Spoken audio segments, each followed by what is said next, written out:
Welcome. I'm Sebastian Mahfood, and you're listening to WCAT Radio, the on-air wing of En route Books and Media, bringing you the dulcet sounds of Catholic wisdom.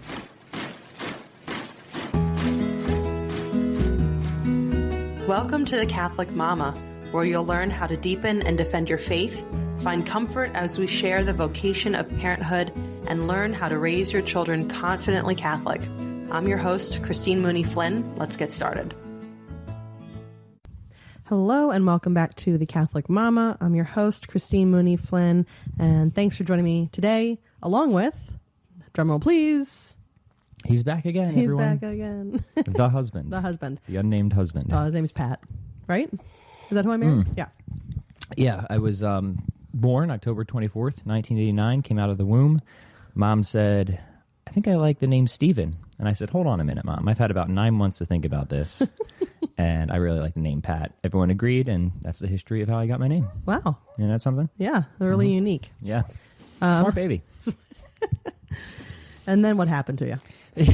Wow. That's... And then what happened to you? Wow. That's a long story.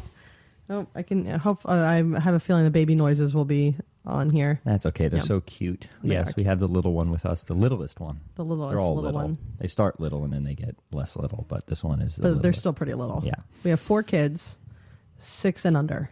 Mm-hmm. We've been tired and busy for 6 years. Correct. So, based on how nice people seem to think that we are together, which is nice to hear, we're going to, I'll put out a weekly podcast episode with myself or with guests, but now you are a recurring guest. I finally made the big time. You did. Second episode. On the Catholic Mama podcast. Or so a week. Pat Flynn will be joining us here, sipping on coffee, annoying people with the slurping. Yeah, I am sorry about that. I will try not to slurp into the microphone. This is a bad habit that I have. And I will probably re-air this episode sometimes on my podcast. So if you're one of my listeners or the Pat Flynn Show, this is my wife, Christine. Hello. And she has her own podcast, which you're now listening to, The Catholic Mama. So hopefully you enjoy our conversations. I think they will be... Well, they're fun for us, if nothing else. Yeah. Mm-hmm. Again, the couple that podcasts together stays together. So we wanted to, not to hijack the show immediately, but we wanted to talk about, continue the conversation of this, the idea of being spiritual but not religious, which we began last week or whenever. I don't know when this episode will air, but it was sometime. And also talk about living life as traditional Catholics, and especially why we love going to the traditional Latin Mass, which we're very fortunate to have one pretty close to our house. We have 2 that are close to our house. We have 2 that are really well done, very beautiful. So you're the host. No, I think, well, we last time we talked about this idea of spiritual but not religious, and you kind of gave your background and your story, and I think the baby just corrupted her diaper. So, friends, if we cut out and cut in really quick, then... Just assume it's the baby that we're taking care of. Yeah, we'll try and edit it as smoothly as we can, but we'll give her another second here. It's usually more than one round. The joys of babies. And you gave your background, and you said how the whole idea of being spiritual but not religious can be very dangerous because, well, I get the primary reason why you shouldn't be is because, well, Catholicism is true, right? But it also seems to invite a lot of, rather than fitting your preferences to revelation and God's commands or God's will, rather people just take all their sort of whatever they already believe politically or culturally, and then you just kind of fit whatever spiritual beliefs, they back end spiritual beliefs into that. So it's never really a way, it's never really a way to be challenged or to grow, especially not morally. Oftentimes it's people just already justifying what they already believe politically, culturally, etc., and then just kind of piecemealing spiritual beliefs around that. Yeah, well, so we all have the sense of the divine in us. It's what makes us ask questions of who we are, what we're here for, where we're going to go at the end of all of this. So it makes sense that we want to know and come up with these ideas, and without proper authority or tradition with a capital T, scripture, you're going to come up with a lot of craziness. And because we all want to avoid suffering in some capacity, whether it's actual suffering in relationships or in our own minds or what we see in the world. We just try to make it as comfortable for us as possible. Mm-hmm. And I want to talk on this episode a little some of the reasons, or at least one big reason I think people sort of adopt the spiritual but not religious. And I'm writing an article right now, and I kind of compared it to the sort of. I remember all my friends in high school who would always say this, and you'd ask them their political affiliation, and they would say, I'm fiscally conservative but socially liberal. In other words, I just want to be whatever is going to be the least offensive, and I don't really want to think too much about it. I think both of us said this before. So I'm going to. Oh, I've certainly said that before in my life. There's no doubt, and I probably said it in high school. And it's really just a way to just kind of not go too much against the grain. It makes it seem like you've thought about it, but you really haven't thought much about anything. And we're going to cut back here in like 2 seconds because we need a quick diaper change. Okay, we are back, and that's not to say that somebody can't reason their way to that slogan, fiscally conservative, financially liberal. It's just throw out just to, again, kind of not offend it, make it seem like they're politically informed, but without being politically offensive. So I spent a lot of time being very, very liberal, and didn't care who knew about it, and was very happy to tell everybody, including strangers or customers at Starbucks when I worked there. I dove, liberal at Starbucks. Yeah, I know. I dove right in all the time, but over time, I was exhausted from doing that. And you're right. I had heard that phrase. I was like, okay, I can get behind that. Nice. Yeah, it sounds nice. Yeah, I don't want excessive spending for no reason. All right. And I had kind of built into the word excessive, right? Right. Yeah. I had, at that point I had spent some time around more conservative people who had convinced me maybe that we shouldn't be, at a 50% tax rate or whatever. So, and I was tired. I was so tired of being that polemic all the time. Mm-hmm. So it was a very comfortable position. You're right. It made me feel like I had been informed because I had watched the news occasionally and picked up a paper every once in a while. It's a way to diffuse tensions, certainly. Yeah, I agree with you, but also with you. Yeah, I agree with everybody. Everybody's right. And I just want to make the remark right now, we're going to try and keep this conversation, as we do all conversations, as apolitical as possible. And I really believe that being Catholic does not fit perfectly into any one political paradigm in America, right? It's just, you're just Catholic first, and we have the revelation, we have the catechism, and then everything else needs to sort of be like, you don't fit religion to your politics, you fit your politics to your religion, which is often very offensive to people in American culture. But if this is our ultimate commitment in life, this is the truth, then why would you ever want it to be the other way around? So if your commitment to the Catholic faith has not been enough, because certainly it's challenged a number of mine. Yeah, and I think you and I had a conversation on a podcast episode. Wow, Marin's on fire today. Again, just change a diaper. That's all right. You're a good girl. You gotta do what you gotta do, girl. I get it. Happy. It's the morning. You smell the coffee. It excites the bowels. Atta girl. At least she's regular and healthy. Yes. You and I had a podcast episode where we talked about what do you do as a Catholic voter. Mm-hmm. So I don't know if you. We don't. People really can go back to that. Yeah, if they're interested. But the point I want to make is it seems like a lot of the reason people become spiritual but not religious is number one, just poor catechesis. They just never learned the faith, and that is a topic that we will address, I'm sure, soon. But also just because there's this air of political correctness, and you hear this a lot, where people will be like, "Well, there's so many different religious beliefs in our country today, and isn't it kind of arrogant to think that your religion of all the other religions is right?"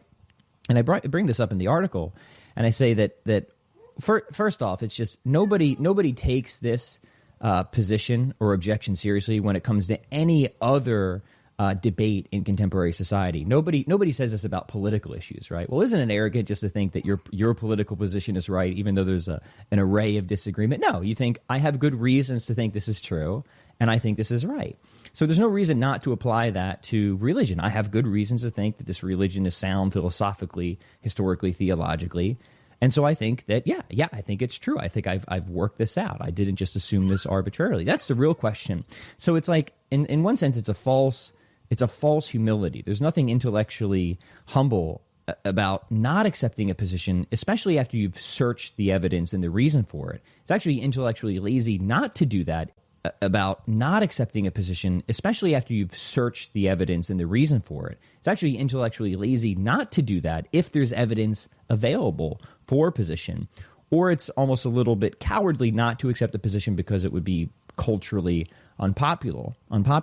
But also to the arrogance charge is it's self-defeating, because as somebody who's spiritual but not religious, and you say, well, all religions are wrong, but they're kind of pointing to the same thing, that itself is a specific belief. You're saying my position is right, and everybody else, everyone who's a particularist, a Hindu, Christian, Muslim, they're all wrong.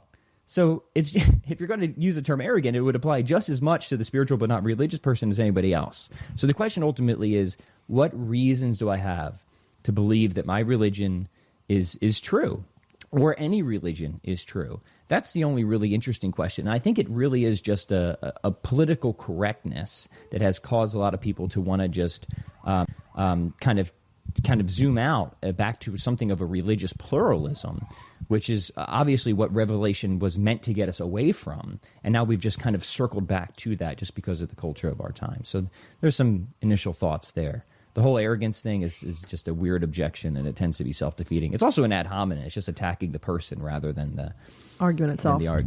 Any reasons or arguments you might have. Yeah, I think you brought up a really interesting point that even if you claim that you're not religious, you do have that ultimate commitment to something. Yes. So in some way, everybody is.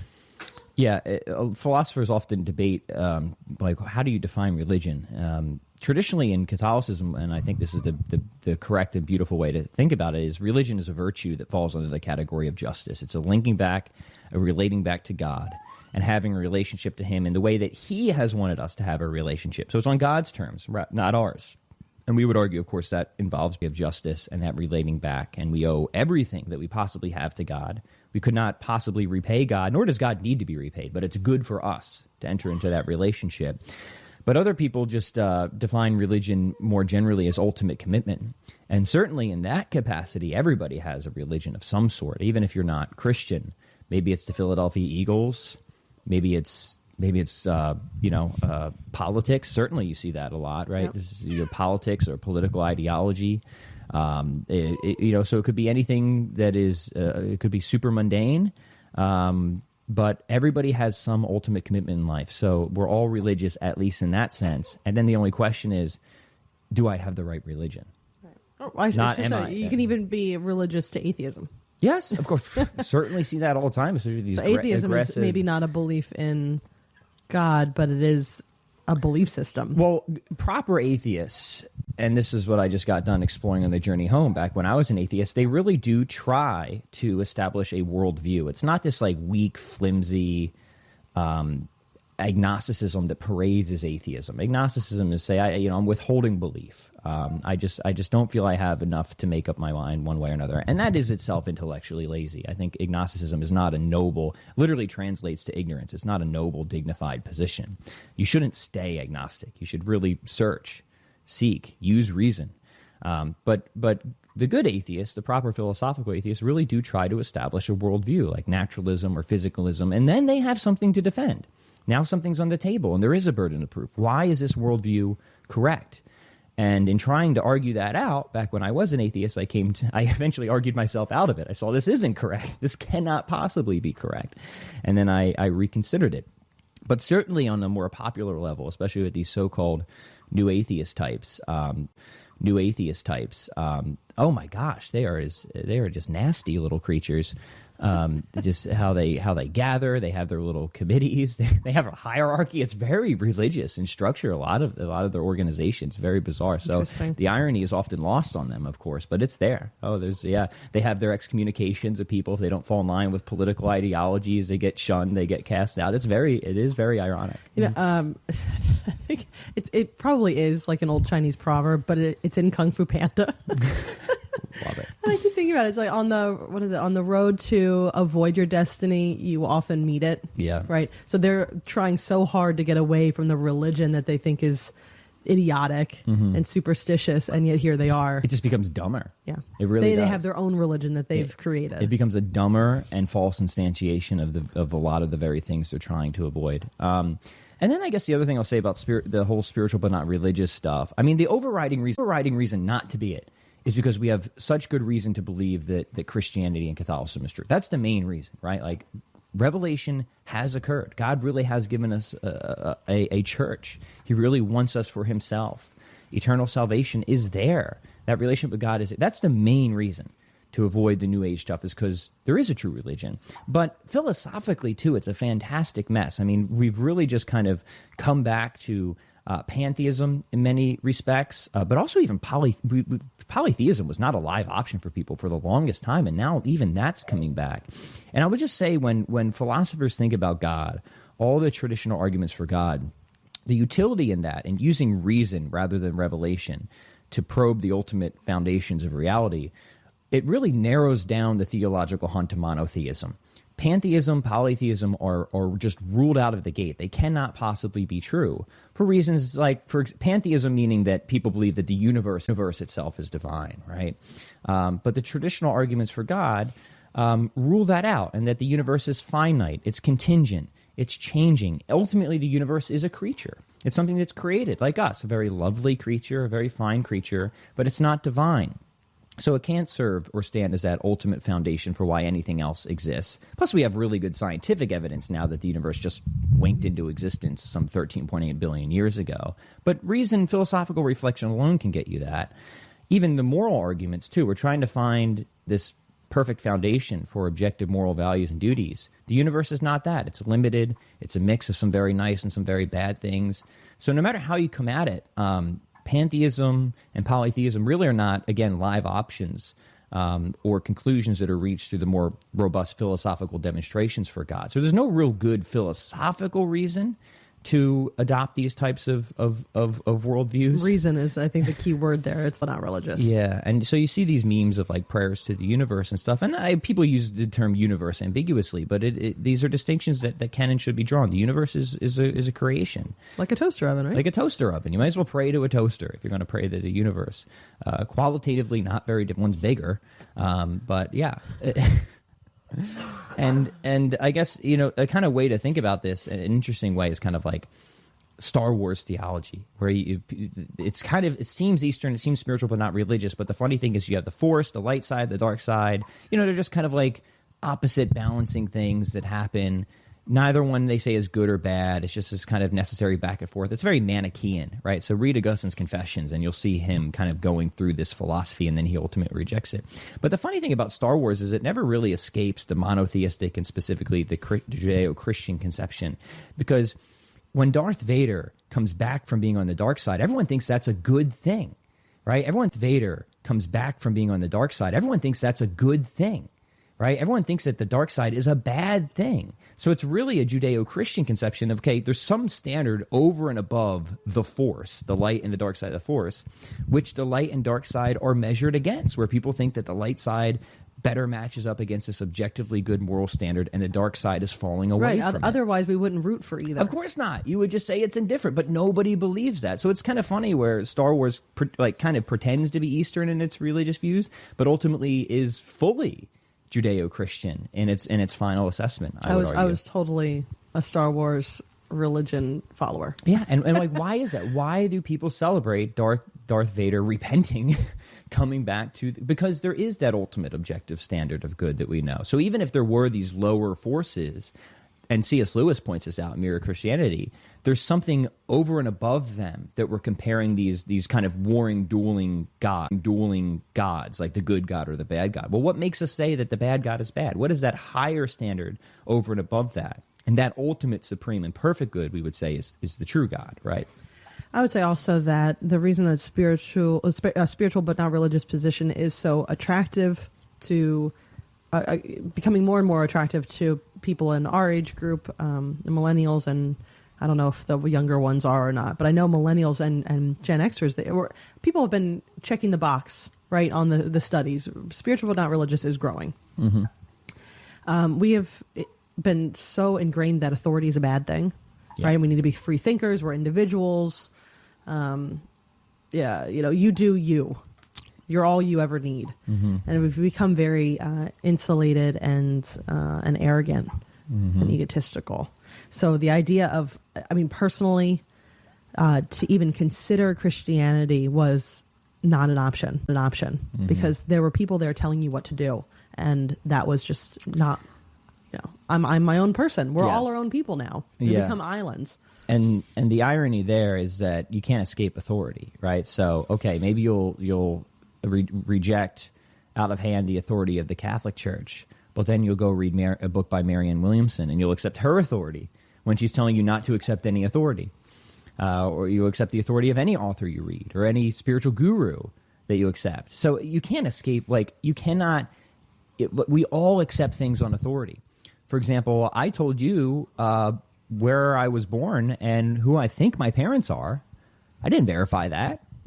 Yeah, it's kind of freaky to think about, right? Like, I have just taken that on authority, right? And most of us take all kinds of things. Scientists have to take so much of their knowledge on authority. They can't rerun all the tests that have ever been done. Every authority is absolutely inescapable in life standpoint. So again, it's like religion. The only question is, do I have the right authority? Is this a reliable authority?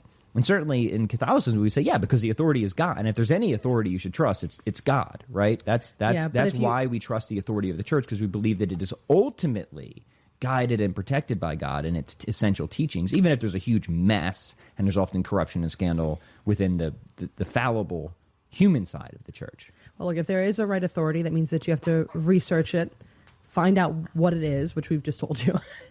Shortcut. It's a shortcut.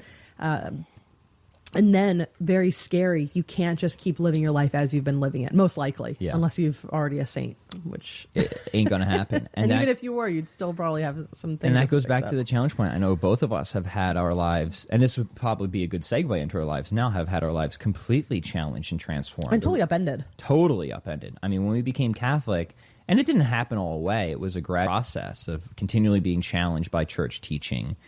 And it was funny, I was talking with a friend, and I said, there's essential questions you have to answer to become Catholic, and there's three of them, right? There's God's existence, the divinity of Christ, and the authority of the church. Those are the three pillars. And once you have those three pillars, once you can show that God exists, that Christ was and is the Son of God, and that he left us with a church, a visible, hierarchical, unified, sacramental church, then you should become Catholic, no matter what. No matter if you disagree on any other teachings, you should become Catholic, and you should work all the other stuff out inside the church, not apart from it. But then I was talking to my friend, and I said, the funny thing is even after I answer those three and I decide I'm going to become Catholic, but I'm not sure about this, or this, I would research those other positions, on anything from marital relationships to sexual ethics, and I would realize slowly, oh dang, I was wrong again. The church is right. Oh dang, I was wrong again. The church is right. Oh, dang, I was wrong again. The church is right. Just searching historically, philosophically. Oh, dang, I was wrong again. The church is right. And then at some point, I'm like, you know what? I think God really is guiding this church on the essential teachings. And you have to be able to differentiate. There's different levels of authoritative teaching in the church. You have dogma, you have doctrine, you have prudential judgments, disciplines. But, you could not investigate all of it or search all of it out. But eventually you come to this assent and this trust that God really is giving me the means here to become a saint. And if I want to grow in holiness and relationship to God, the blueprint is there, and I need to conform my life to God's revelation rather than try and distort it to how I want to live. And that happened for both. I mean, I'm not going to list them now, but so many things I've had to change, give up, in terms of not just ideas, but behaviors, some of it political, most of it personal. Thought patterns. Yeah. Time, how I spend my time. Yeah. All of it, yeah. Yeah, how I conduct my business. You mentioned you just have to trust. That's trust. Mm-hmm. And that's you have to trust in an authority, which is feels like a scary thing. But I have to say that for all my years of thinking I was free, but really I was just enslaved to my own impulses and wrong thinking. The yoke, as Jesus promised, is light and the burden's easy, or the burden is light and the yoke is easy. No, I can't remember. And that's funny. Matthew. I'll pick on some of the younger men of this generation to sometimes say, "Oh yeah, you're just a slave to the church." I'd rather that than be a slave to pornography, consumerism, late night television, bad jokes on late night television. So who's really intemperance? Yeah, lack of fortitude. Yeah, I used to think we want to talk about weakness. I mean, the weakness among especially young men now these days is incredible. And the truth is Catholicism, living a Catholic traditional life, is a very manly thing. A very manly thing for men, anyways. It requires discipline. It requires fortitude, temperance, these virtues. So you really have to, quote unquote, man up and ask for God's grace to help get it done. And it's very extremely liberating when you do that. It is. Mm-hmm. Isn't that funny? You now ascribe to a certain set of beliefs and practices, and yet it is more liberating than any time that I was free to choose whatever I felt like. It does. It frees you from the shackles of sin and addiction and just beastly animality. Yeah. And I know young people tend not to like that word sin, but I will just say sin is just a turning away from God. Mm-hmm. Right? It's it comes from a Greek word that I can't think of right now. It starts with an H. I cannot think of it. But it means when shooting an arrow at a bullseye and you miss the mark. Mm-hmm. Right? So it's not this, I don't know how to describe it. It is a bad thing, and you want to avoid it and learn how to reorient yourself towards, it really just is to reject sin is a realigning yourself with God's will for you, which is ultimately He wants what is best for you. Yeah. And He knows what is best. And He has guided His church to help us know what that is. And that's absolutely correct. And the whole idea, we got another baby, diaper change, 1 second. Okay, back again. So yeah, sin, separation from God, and it's a frustration of our own teleology, of our own directedness towards ultimate happiness and flourishing. So it really is a self-defeating thing to sin. Like you said, God not only created us, He's omniscient. He knows what is best for us. So we should ask God how we should live. He seems like a good authority on that, rather than just my own personal preferences or ego at the time. So I think this is probably maybe a good transition then to talk more on the practical side. We wanted to speak a little bit about, I guess, not just how we live, and we can get into that too, but why we really love the traditional Latin Mass, and how fortunate we are to have two around us that are just so beautifully done. And I guess the first thing I'll note is that these are the parishes now that are thriving, that are absolutely thriving. So even though a lot of people are checking no religious affiliation on the box, and a lot of mainline Christianity is really declining statistically, the really traditional Latin Mass Orthodox Catholic parishes are not only surging, they have I think the highest rate of vocations now, so they're really calling a lot of people to religious life, but the young people are really filling these parishes. And I think it's like us, especially converts, because when people come into the Catholic Church and they've kind of come out from the wilds of culture, and they see from the wilds of culture, and they see just how kind of crazy the world has become, and they're on fire about the faith, they want the fullness of the tradition. They don't want anything diluted. They don't want anything watered down. What's similar to when you said the more you researched about the church, like, I was wrong about that, and I was wrong about that. And suddenly, as the more you research, the more fully Catholic you become. Yeah. So the more traditional that you want the Mass to be for yourself. Yeah. So I know, and I don't even know where to start this. Maybe we could just kind of explain what the traditional Latin Mass is. I mean, this is the Mass that people experienced for over 500 years before around the 1960s after Vatican II, when a lot of fundamental changes were made to the Mass. And like the name implies, most of it is in Latin, pretty much everything except for the homily. And the homilies are always so fantastic and challenging in the Latin Mass. They tend to be much more theologically rich, I've noticed. They tend to be a lot more personally challenging. Rarely do I leave a homily at a Latin Mass and not feel like, I got called out. If you think about, to be a priest today and know how to conduct the Latin Mass, you have to be more learned anyway and more studied. So I think theologically rich and more countercultural, which is a good thing. Yes. Comes from out of this. And I mean, the beauty there, and somebody was talking about the traditional Latin Mass. Some people say, well, it's a little, isn't it a little over the top? And the guy said, well, how much is enough for God, right? There can never be too much for God. The worship, the reverence, the devotion, the adoration, right? It's all wonderfully extravagant. And once we understand that the Mass is that representing of Christ's sacrifice on Calvary, it is that ultimate beautiful prayer. And that's part of the tradition of it. Like the priest in the Latin Mass faces away. So you'll be seeing the priest back most of the time because the prayers are to God. We're praying. This is, of course, a way that we give due worship and reverence to God. And that's another thing about the Latin Mass. The reverence there is so, like, when you walk into Latin Mass, people aren't chatting about their golf game beforehand, right? People are there. They're kneeling. They're in prayer. They're praying the rosary. It's just, it's quiet. It's quiet. It's so quiet and so beautiful. And this isn't, and certainly I think one of the things that people thought, and I maybe had this hesitation myself, is it going to be, are people going to be snobbish or condescending? Not at all. Not at all. I mean, these are just people who are really, they're just so happy that you're there. And when people ask about coming to a Latin Mass, come as you are. People tend to dress a little nicer, but I've seen people there who are in jeans and a T-shirt and this or that. People are just so happy that you're there. And I certainly, I'm delighted when anybody comes to any Mass, whatever, but even more so the traditional Latin Mass. Right. Any Mass, whatever, but even more so the traditional Latin Mass. Right. And as you mentioned before, there are a lot of young people, a lot of families, a lot of babies crying, including our own. So it's a good family thing. It's not, I think the first time I thought about traditional Latin Mass, it would be a lot of older people who might frown upon us for bringing young children who make noise. Completely the opposite. Yes, completely the opposite. With how quiet and reverent it is so different. You know, the rest of our lives are rushed and brash and loud, and they are filled with rushing from one thing to another.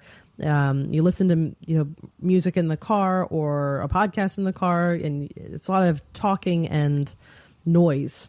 Mm-hmm. Whether the TV is on, the radio is on, people are talking at us.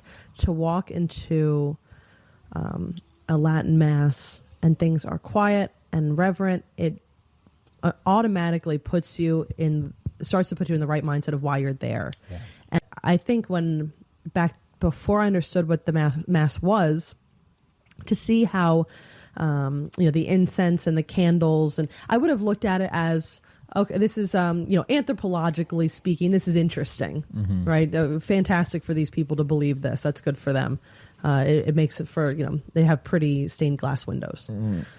And then when thinking about the Catholic teachings in general, I'll be like, well, that's too much pomp and circumstance. Mm-hmm. But then when you realize that the priest is, like you said, representing the sacrifice of Christ, and he becomes really and truly present in that space mm-hmm. through the bread and the wine, then you want it to be that extravagant and reverent and different than what we get every day. Yeah. I wouldn't want to walk in there and have drums and electric guitar and pink and purple mood lighting and I want what they're giving. Yeah. Because it is so different than what is in this world. And what I see in this world is a lot of not God. And it's a linking back again, too, that ligament, the sort of etymology of the word religion, a linking back again through that tradition. It's just cool to think like this is the Mass that some of my favorite intellectual heroes and Catholic saints have experienced. And I want to experience that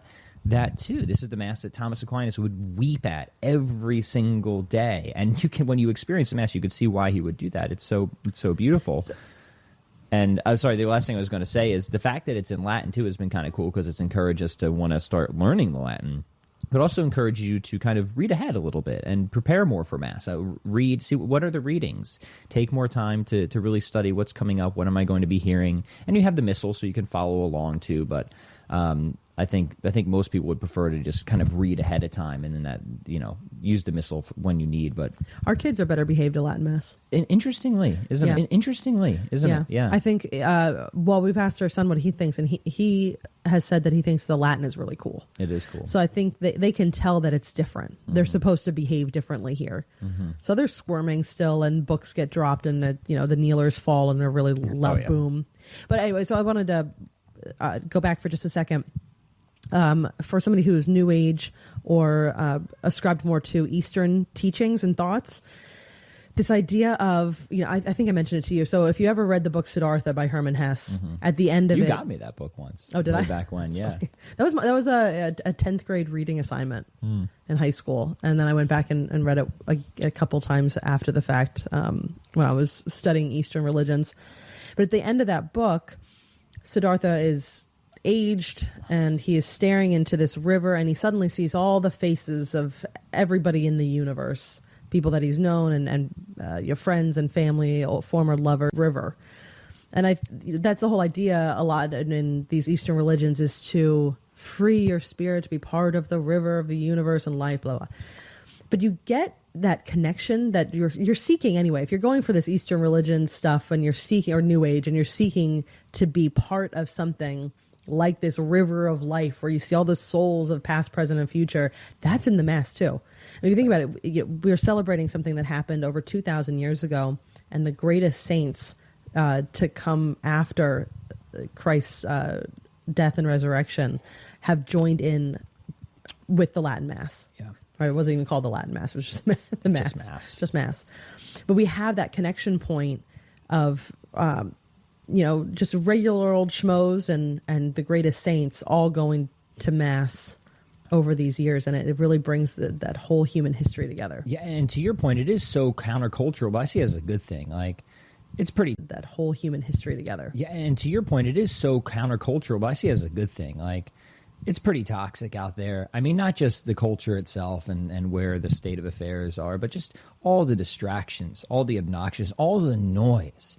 Why wouldn't I want my worship to experience? I don't want my worship experience to be more of that. I don't want flashing PowerPoints and more noise and rock bands. I want the complete opposite of that, quite frankly. And it's so much of what the Latin Mass delivers. Now, I just want to make the point is I have nothing against the new Mass at all. Love the new Mass. We're fortunate to have a lot of parishes here that do an extremely beautiful, great new Mass. They're very vibrant parishes. We live in a good area. But there's just something about the Latin Mass that we both have just fallen so much in love with, probably just because it is fuller and it's so theologically and scripturally rich. I mean, the whole Mass is just the Bible acted out. It's just Scripture is so woven through it, all the prayers, everything, and gestures too. Like anytime, the name of our blessed Lord is mentioned, anytime somebody says Jesus or Christ, the priest always just a little bow every time. The name of our Lord, and it's just those little acts of reverence that just that just seem utterly appropriate and add so much beauty and meaning. It's just so meaningful. And some people might say, if you go in, you won't understand what's going on. You won't. But that's kind of fun because you see these little things. You're like, oh, what are they doing there? Where does that come from? And you go explore, and then it explodes with meaning. Like, oh, that's so cool that they got that from this, part of tradition or this part of Scripture, and it's there. It's just woven in. So it's kind of encourages further investigation and study, and I love that. I like that you said study. I did a podcast not too long ago. Is curiosity a bad thing? Mm-hmm. But if your curiosity is getting you deeper into understanding the faith, then it's a very good thing. And if you don't understand what's going on in a Latin Mass, and you can observe it, and then dig deeper and study it, you'll find yourself understanding Catholicism even better. But I will say, how many people I know and I've talked to who love the Latin Mass so much, they've driven up to an hour and a half to 2 hours every Sunday just to go to one. I know a number of people that do that. Yeah. And there's a reason for that, because they want that fullness. Yeah. That you wouldn't get at a new a Novus Ordo Mass, but that's not a bad thing either. The new Mass is fine. I enjoy it, but there's something different and really awesome. Yeah, and we go back and forth. Daily Mass is the new Mass for us, almost always. And then the Latin Mass is interesting time too, 2 p.m. on Sundays around us. Which is nice, actually, because I feel like I'm actually taking a Sabbath. Yeah. I'm observing the Sabbath when it's at 2:00 in the afternoon, instead of rushing, screaming at the kids, where are your shoes? Let's get dressed. Go. Care if you're hungry. Let's go. Out the door. And it's giant rush. And maybe, I guess we don't get donuts Sundays if we go to the Latin Mass, but we can still partake as well, whatever. Actually, that brings up, hold on, real quick, because we've talked about this, that what we like about the Latin Mass in particular is it's not social hour. Mm-hmm. And we go to the Mass for the Mass and then fellowship after and around the Mass, right? So again, I have my men's group. We have all these other groups, all these other studies. There is plenty and should be plenty of fellowship and time for social hour and community and fraternity and sisterhood and all that, right? But the Mass is the Mass. We don't need to try and cram it all into one thing, right? And I think that again is part of the beauty of the Latin Mass. And I guess the thing that I would want to finish up here with, unless you want to keep going, is that this is, again, it's not new Mass versus old Mass, which is better, how rich and spiritually nourishing this has been. And just to encourage any listeners here, if you've never been to it, go check it out. And maybe you don't like it. No big deal, right? But maybe you will realize, oh, wow, there's something really, really beautiful. And I keep coming back to the word nourishing. I feel so spiritually nourished going to the Latin Mass. And do not be intimidated by it. Everybody has to step in for the first time. People are happy that you're there. Believe me. And just sit so that there are a few rows of people in front of you, so that you can follow whatever they're doing. Yeah, you just follow the leader there, and just nobody's paying attention anyways, because there is more posturing and stuff. There's more of the old Catholic calisthenics, if you will. Yeah, like for example, you'll kneel. do like a full kneel at the creed rather than just a slight bow. So it's the reverence is, I don't want to say exaggerated, but in some ways it is, right? Your posture will be more reflective of what's actually going on at different parts of the Mass, different parts of prayers. And again, I think that brings out the meaning and the significance. We're more fully using these senses that God gave us. Everything from incense, smell, sight, sound, our physicality, right? God gave us these physical bodies. They're good. Let's use them. Let's use them in our worship. So that's all there, and we're still learning. We're still learning a ton about it. Still really new to all this, and I think that's part of the fun. So don't let that be a stopping block. Let that excite you. And I think even if you just do it every now and then, I think you'll get a ton out of it. We certainly have. Yeah. So I'm pretty sure there's an app called TLM Finder. TLM stands for the Latin Mass. So if you see that around on Catholic blog posts or captions or something, TLM is the Catholic Mass. But I'm pretty sure TLM Finder is an app that you can use to find a Latin Mass near you. If there aren't any Latin Masses near you, just be aware of it. If you want to check it out when you're on vacation, there could be one close to you there. So that's something to think about. And unlike the deep end of like the New Age, as far from traditional religion as you can get, and just swung the pendulum the other way. Welcome to my journey. and here we are. So I hope whether you're listening on my show or Christine's show, I hope you enjoyed it. I always thanks for making me a regular on your. Well, you know what? Exciting. Yeah, how many times we've been in the car or just sitting at a date night or a dinner, and we've come up with a great conversation or a topic that we want to talk about. Man, we should have recorded this. Well, here we can do that now. Well, give your final plugs here. Oh yeah, okay. Subscribe to the Catholic Mama, please. Do, please, so that you don't miss these episodes. I have if this is a regular segment now, I'll have another one, and also the Catechism Fridays, mini 10-minute episodes that go through the Catholic Catechism. Because in order to live and defend your faith, you need to know it. And if you would, please leave a very nice review. Each review helps to up in the search results, and share with a friend. Sharing is caring. Sharing is caring. Thanks, folks. Don't forget to head over to thecatholicmama.com to get your free copy of How to Talk to Your Kids About God. This handy little ebook will teach you how to broach the topic of God with your children, or how to respond to your kids when they want to talk about God, as well as give you answers to 7 of the trickiest questions about the faith that Christian parents face.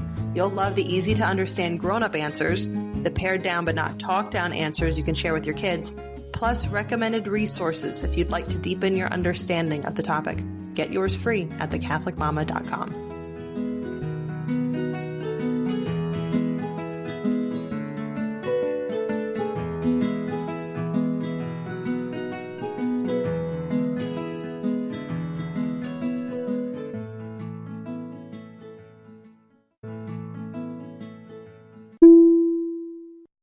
Hello, God's beloved.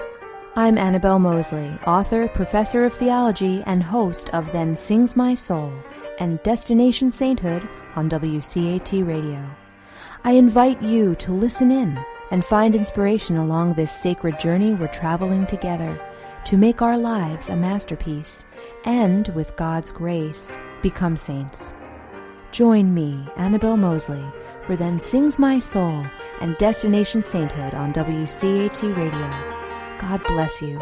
Remember, you're never alone. God is always with you.